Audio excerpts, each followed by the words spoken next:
I'm here at Chicago Garage, where we have a majority of our e-buses in service, and I'd like to show you some of the interesting things that makes this bus unique and different from our diesel bus fleet. We're gonna take a look inside the rear hatch, and you can see that there's no diesel engine back here. It's been replaced by a single electric motor, which is about the size of a microwave, but it still puts out about the 300 horsepower or so that's equivalent to our diesel buses. In comparison, you can see here one of our diesel buses. That big diesel engine has been replaced, so all the exhaust components, after treatment, that's no longer present in one of our cleaner, newer electric buses. We have configured in this compartment plug-in charge ports. So these are a standard plug design. It's utilized on a majority of your electric cars, the CCS1 style plug.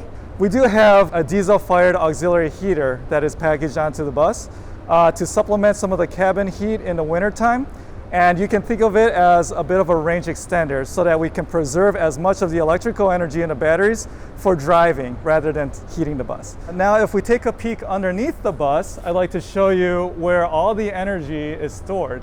You can see these 4 large aluminum rectangles here. These are our high voltage battery packs. What's inside those are little cylindrical lithium-ion cells like this one I'm holding in my hand, a little bit bigger than a AA battery. There's just thousands of them arranged in a special configuration to get us the voltage and energy capacity that we need to drive this bus. So we're over here at Chicago Austin turnaround, the other endpoint being Navy Pier. At both locations, we have installed these overhead fast charger systems, which are able to put a lot of power, a lot of juice into the bus in a relatively short amount of time. Something that we like to call an opportunity charge during layovers in the middle of service. So when ready to make an overhead charge, there is a button on the driver's dash to initiate the charge session. And you can see the message on the dash is now displaying overhead charger deploying. So this pantograph is coming down now to connect with the bus physically, and then it goes through some pre-charge checks in that time.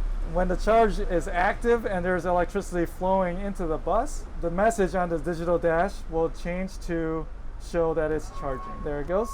This is when we could pull up our telematics, and I can show you exactly the amount of power that's being dispensed into this vehicle. There's also a stop charge button. The message on the digital screen will say that the pantograph is retracting. When it's established that the pantograph is physically in the home position, it will return to displaying that the overhead charger is ready to deploy. The drive disable command has been released, and you're able to put into drive and drive away.